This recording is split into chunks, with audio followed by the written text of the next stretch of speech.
News at 10 with Trevor McDonald. Welcome back. The rioting against President Suharto's rule in Indonesia intensified today, fueled by grief for the 6 students shot dead yesterday. Thousands were back on the streets, defying and fighting police and troops. At least 10 demonstrators were wounded today. Our Asia correspondent Mark Austin reports from the Indonesian capital, Jakarta. On the streets of Jakarta, the fires of protest are burning. This was the reaction today to the killing of unarmed student demonstrators by the security forces of a regime fast losing control here. We witnessed mile after mile of looting and rioting, which continued for hours and which the police and the army seemed unable to prevent. There are now burning barricades and there's widespread looting and rioting across this area of Jakarta. It's quite clear these students won't be giving up until an aging dictator steps down. But much of the rioting was carried out by disenchanted youths who've hijacked the students' cause. At one stage, protesters commandeered a truck and drove it straight at the police lines. Earlier, hundreds had gathered for the funerals of those gunned down yesterday. But on the streets, the mourning turned to anger and violence. The students hurled rocks and missiles at police, who again fired back. And again, the bullets were aimed directly into the crowd.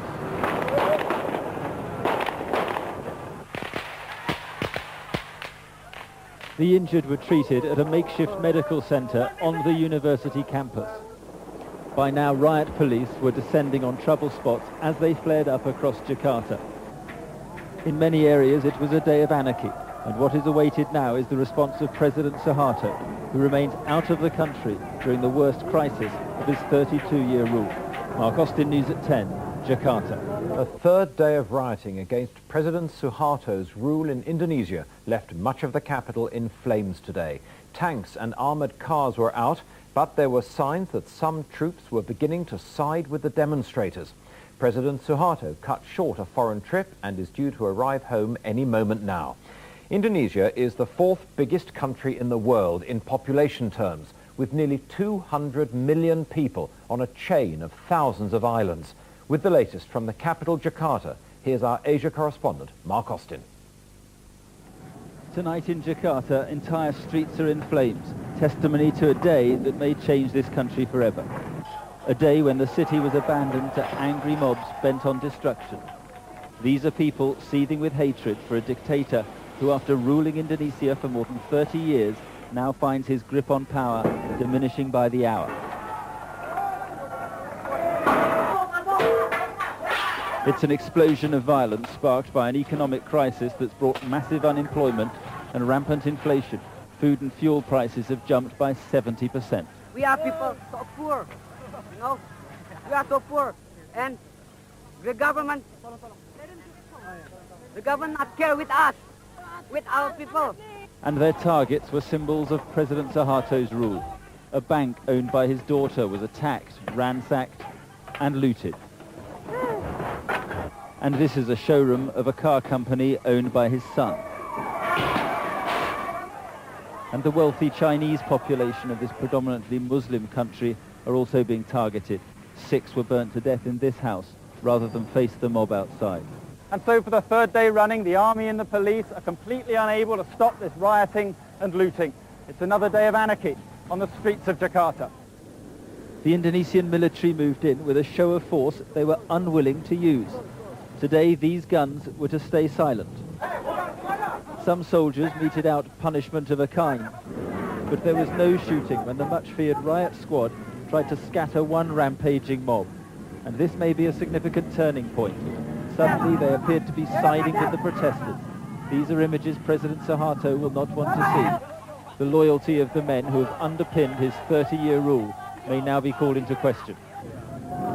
And as a worried president returns from Egypt, Jakarta continues to burn. This is one of the city's biggest shopping centres, and here the looting was frenzied.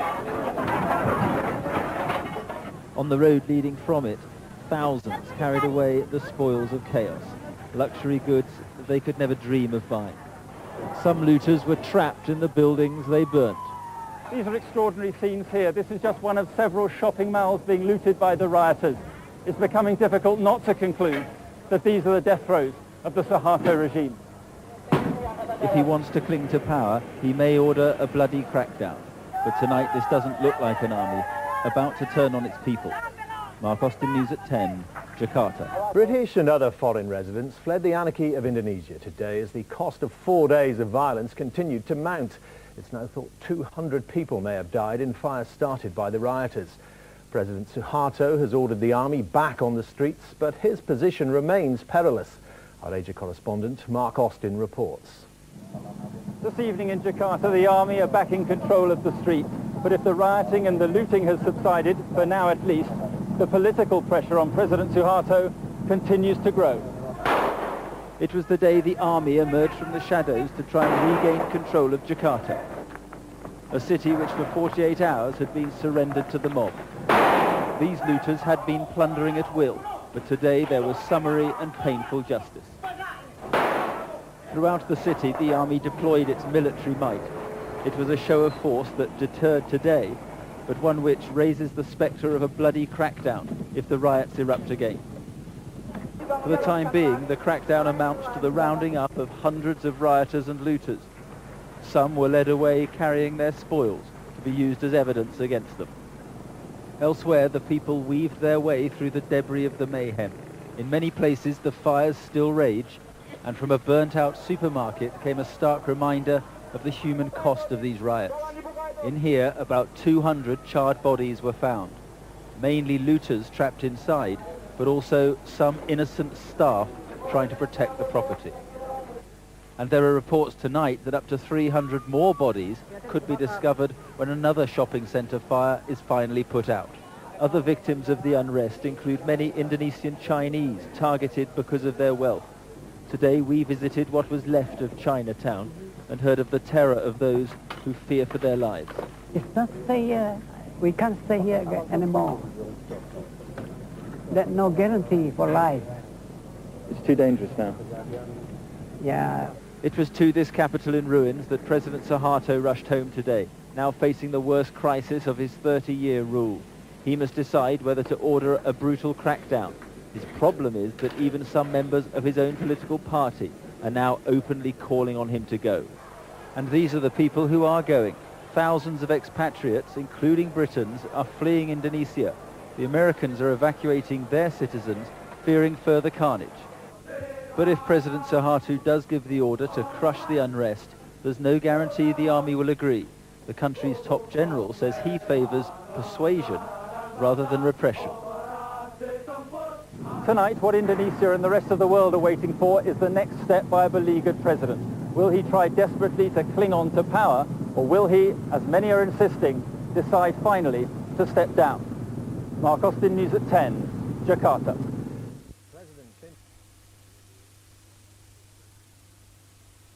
Welcome back. The rioting against President Suharto's rule in Indonesia intensified today, fueled by grief for the 6 students shot dead yesterday. Thousands were back on the streets, defying and fighting police and troops. At least 10 demonstrators were wounded today. Our Asia correspondent Mark Austin reports from the Indonesian capital, Jakarta. On the streets of Jakarta, the fires of protest are burning. This was the reaction today to the killing of unarmed student demonstrators by the security forces of a regime fast losing control here. We witnessed mile after mile of looting and rioting, which continued for hours and which the police and the army seemed unable to prevent. There are now burning barricades and there's widespread looting and rioting across this area of Jakarta. It's quite clear these students won't be giving up until an aging dictator steps down. But much of the rioting was carried out by disenchanted youths who've hijacked the students' cause. At one stage, protesters commandeered a truck and drove it straight at the police lines. Earlier, hundreds had gathered for the funerals of those gunned down yesterday. But on the streets, the mourning turned to anger and violence. The students hurled rocks and missiles at police, who again fired back. And again, the bullets were aimed directly into the crowds.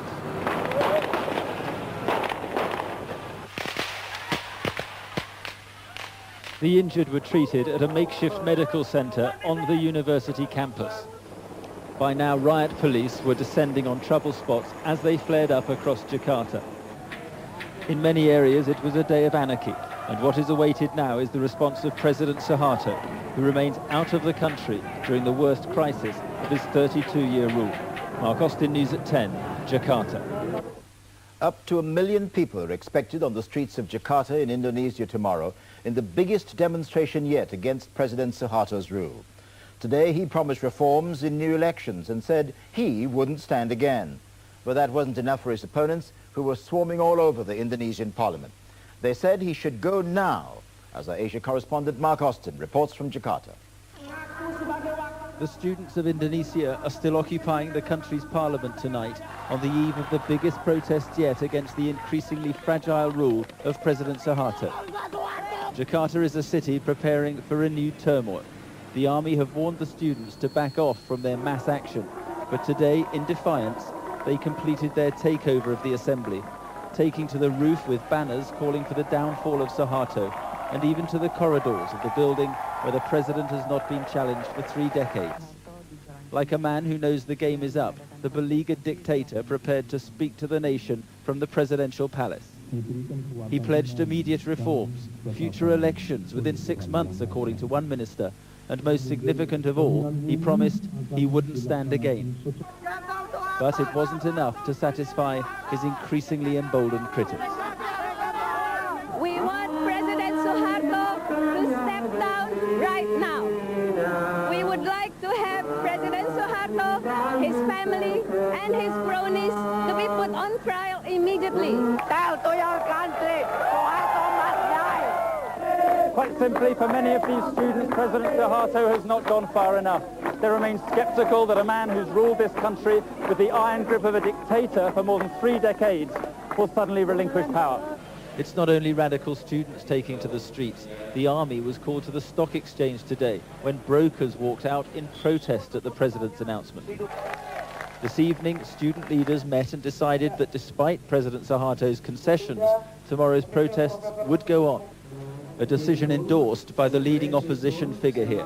And they will again and again and again stage the demonstrations, daily if necessary, until finally the old man goes forever. The consequences can only be guessed at. Already the soldiers on the ground are nervous and uncertain. Never before have they been faced by 1 million or more of their own people, determined to bring about change. Mark Austin, News at 10, Jakarta. Britain killed in last week's riots and looting was named today as Neil Peacock, who is 35 and from Northumberland. Other expatriates still in Indonesia were told by the Foreign Office today to get out as quickly as possible. Also reporting from Jakarta, here's ITN's Colin Baker.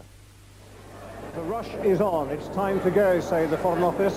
The President is still in power, and growing concern over what may happen tomorrow here in Jakarta means the British Embassy is now advising all expatriate British citizens to get out of Indonesia tonight.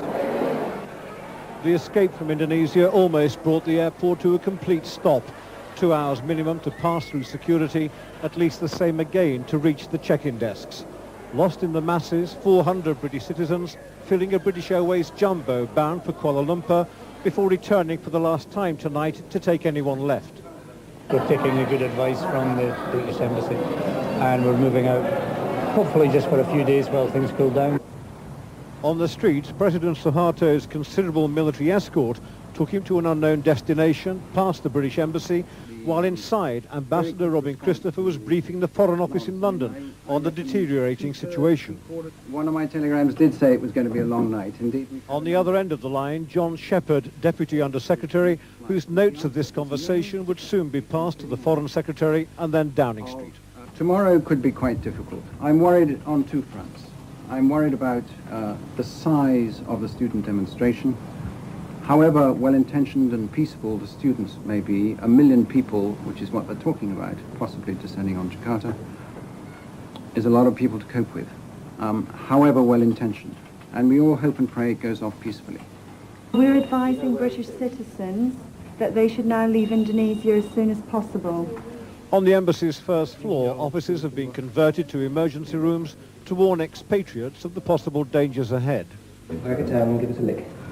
John Robinson and his 13-year-old son Greg said goodbye to Socks, their puppy, this morning as they left for London. Their journey past the burnt-out buildings, past the tanks and armour on the streets, creating in them, like most of those leaving, uncertainty about what they'll find if they ever return. The last British evacuation flight has long gone, but at the airport here there are still thousands of other nationalities desperate to leave, desperate to find a flight that's going anywhere. Colin Baker, News at 10, Jakarta. The pressure on President Suharto of Indonesia grew today when the American Secretary of State, Madeleine Albright, effectively called on him to go. The planned million-strong demonstration against Suharto in Jakarta today was called off, but only because the army got tough and threatened a massacre. The opposition leader said that price would have been too high. Our Asia correspondent Mark Austin reports. Tonight in Jakarta, President Suharto's army removed the weapons of repression from the streets of a capital which, temporarily at least, can breathe easily again. All day it had been suffocated by an overwhelming military presence designed to prevent another humiliation for a dictator fast losing control. These streets should have been ringing to the sound of 1 million people protesting. But it wasn't so much the display of force that intimidated, but rather the army's declared intention to use it. The protest leader, mobbed by students still occupying the parliament here, had been phoned by a general overnight and told the army didn't care if Indonesia had its own Tiananmen Square massacre. Preparing to address students, he told me that's why he'd called off the march. Not frightened, but I didn't want to sacrifice innocent people just to remove Suharto. Too costly. Suharto is a cheap thing, you know. Outside, Amian Rais, who's put himself forward as a popular successor to Suharto, told the students to stay calm. The dictator's days are numbered, he said. But if the president of 30 years is looking for a graceful exit, these students want to drag him through the dirt. And some women protesters still wanted to take to the streets and confront the troops. Are you prepared to die for this? Yes. Why not? Because there are many people died already. This may be seen as something of a victory for President Suharto, but it's unlikely the momentum of these protests can be halted for long. All he has now is the loyalty of the army, a loyalty that's increasingly uncertain. Clearly at Parliament, some soldiers are siding with the students, and Jakarta's army commander said tonight they'd respect the protests there, calling it an institution of the people's sovereignty. And in other parts of the country, huge protests did go ahead today. 500,000 people in one city. The pressure on Suharto to go and go soon is becoming relentless. Mark Austin, News at 10, Indonesia. Welcome back.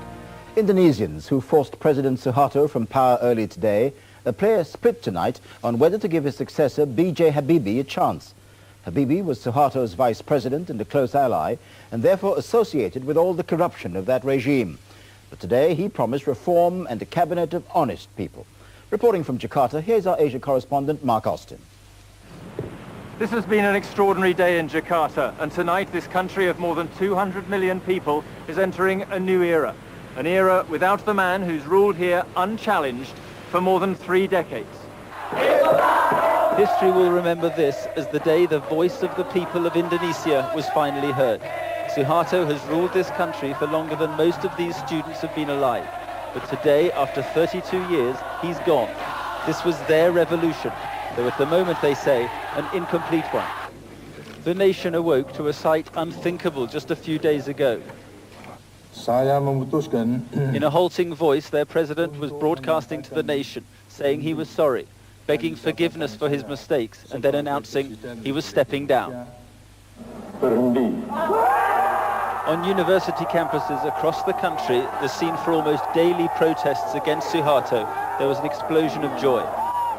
The same too in the Parliament complex, occupied by the students for several days now. But the mood was soured by Suharto's last act as president. The handing over of power to his vice president, B.J. Habibie, a close friend of Suharto, handpicked by him for the job, and a man tainted by the same allegations of corruption and cronyism. This, how do you call it, a puppet, puppet. A puppet of Suharto. So what's the difference then? Tonight, Suharto's successor addressed the country. I watched with the main opposition leader here, Amian Rais. Afterwards, he said Habibie should be given 3 months to show he's committed to real reform. Would you call on the students to call off their protests now, to stop the protests? Yes, I think I will tell them that it is now time to calm down and then to go back to the schools. To go back to the normal life, and let's give Habibie a fair chance.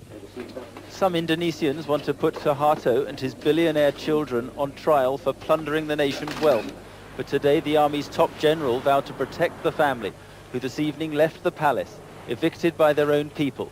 A humiliating end for a father of the nation who came to be despised. Tonight, President Habibie is a man who must prove himself to a sceptical nation, a man who must show he's committed to reform and not simply a clone of Suharto. Only then can stability return to a country that suffered so much turmoil. Mark Austin, News at 10, Jakarta. It was the student protests and subsequent disorder and bloodshed in Jakarta which brought President Suharto down. But the opposition to him was widespread. ITN's Colin Baker reports now from Surabaya, also on the island of Java, but 450 miles east of the capital. In his lifetime, he's seen presidents come and go, and his daily struggle for survival has never changed. In the east of Java, where a man can raise a family on 50 pence a day because he has to, they know that change at the top will have little effect on those at the bottom. Their flag represents justice, equality and purity, fine principles few can afford and may only be appreciated by the next generation. In Surabaya, 1 hour after President Suharto stepped down, those who demonstrated said prayers and gave thanks for his demise. God is great, they say, but if there is a lack of over-jubilation, it's because these people are very much aware that the reforms they demand, some of them may never come. Like the use of force to suppress dissent, a new leader now, but for the armed forces who've bolstered the presidency for 53 years, old-style attitudes prevail. The students cannot parade in victory. Yesterday, the demonstrators and the students were shot at by these soldiers.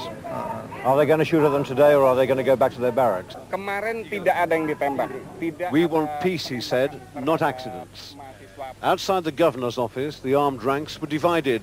Marine commandos in red berets had no objection to the students demonstrating inside the grounds. The infantry said no, and they won the argument. So across the road they celebrated. The hour belonged to those who'd held banners and held out. And hugs for friends who'd stood together with the hope that something other than the name on the door had changed. Colin Baker, News at 10, Surabaya, East Java. Indonesian troops moved into the parliament in Jakarta tonight to clear the complex of protesting students. Despite the fact that President Suharto was forced to stand down, the demonstrations have continued. The students suspect that the new president, B.J. Habibie, may not institute the reforms they are demanding. From Jakarta, here's our Asia correspondent, Mark Austin. It was just before midnight when the troops moved in, thousands of them, to end an occupation that's become an increasing embarrassment to the authorities here. They were armed with M16 rifles, batons and tear gas. They outnumbered the 2,000 students by 4 to 1. A violent confrontation seemed inevitable, but for the Indonesian army, this was an operation carried out with extraordinary discipline. There were no shots fired and very few injuries. The new president clearly wants his parliament back, and tonight he's sending in thousands of troops to do it, and to do it by force. The students were marched out of the buildings at gunpoint as army commanders gave the orders to disperse. Student leaders told the protesters not to resist. The students took over the complex 5 days ago in a successful attempt to build pressure on President Suharto to resign. Once he had stepped down, they stayed on in protest at his successor, President Habibie, who they believe is little better than Suharto. Against such overwhelming force, the students had no choice but to leave peacefully. That's okay, they take the building, they got the weapon, they got the bullet. We're nothing but bringing our pen and book. We're just students, we are logic. We're not going to fight them because we're not going to win if they use the guns. The tension had been building earlier in the day when the parliament grounds had been the scene of angry clashes. between the students and supporters of the new president. They'd entered the grounds in massive numbers and stormed the steps of the complex. It was the first time that such violence had broken out since the occupation began, and almost certainly prompted tonight's operation. A short time ago, the students were put on buses brought in by the military. The occupation over, but said protest leaders, the demonstrations against the Habibie government would go on. Mark Austin, News at 10, Jakarta. An investigation's been launched